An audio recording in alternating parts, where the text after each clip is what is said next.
Hi, today in front of me ZTE Blade V40s, and I'll show you how to mute ringtone on this device. So first let's open the settings and then tap to the sound section. Here we can see ring volume panel, and just to mute ringtone we should hold and swipe to the left side this dot.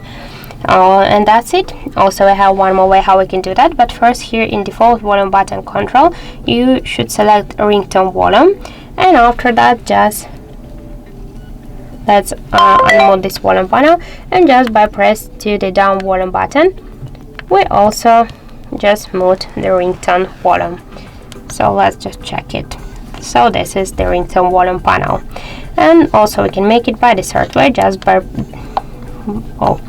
press up or down volume button, and then with our finger slide to the down this volume panel.